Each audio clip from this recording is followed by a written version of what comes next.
l'Exode biblique est un récit fondateur de la tradition abrahamique. Les chercheurs ont longtemps pensé qu'il s'était déroulé sous Akhénaton ou Ramsès II. Mais malgré des décennies de recherche, aucune trace archéologique n'a été trouvée. Toutefois, d'après Alan Harsman, l'Exode aurait eu lieu 300 ans plus tôt, pendant la seconde période intermédiaire, sous domination Hyksos, un peuple étranger sémitique qui prit le pouvoir progressivement en s'appuyant sur des tribus alliées, locales, avant de les contraindre à des travaux forcés. Les Hyksos se feront aussi appeler pharaons, et ils régnèrent plus d'1 siècle sur le nord de l'Égypte, avant d'être contraints à l'exil avec leurs anciens alliés. Cette période Hyksos correspondrait en effet mieux au récit biblique. Par exemple, la ville de Pi-Ramsès mentionnée dans la Bible pourrait en réalité avoir été Avaris, la capitale des Hyksos, avant la reconquête par les Égyptiens.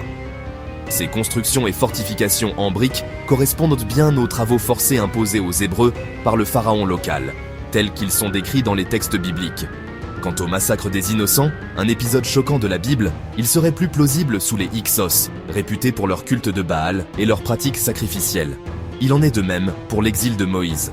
En effet, sous les Hyksos, le Sinaï n'était pas sous contrôle égyptien, contrairement à l'époque de Ramsès II. Harsman identifie même que 2 pharaons différents seraient là concernés par le récit biblique. Apophis Ier, dernier pharaon Hyksos pour les travaux forcés infligés aux Hébreux, et Ahmosis Ier, vainqueur des Hyksos pour l'Exode. Il en est de même pour les 10 plaies d'Égypte, souvent considérées comme des exagérations littéraires, mais qui pourraient être les conséquences d'une tempête catastrophique avérée, intervenue au début du règne d'Ahmosis Ier. Enfin, l'Exode lui-même trouve un écho dans l'histoire. Des preuves archéologiques attestent bien d'un exode massif des Hyksos et de leurs anciens alliés, chassés vers Canaan à la fin de leur règne par le nouveau pharaon égyptien. La théorie d'Harsman a le potentiel de bouleverser notre compréhension du récit biblique. Son hypothèse ouvre de nouvelles perspectives fascinantes sur l'histoire ancienne. Alors, qu'en pensez-vous? L'Exode a-t-il eu lieu sous les Hyksos? Dites-le nous en commentaire. Si cette vidéo vous a plu, n'oubliez pas de vous abonner et de liker pour plus de résumés de théories captivantes.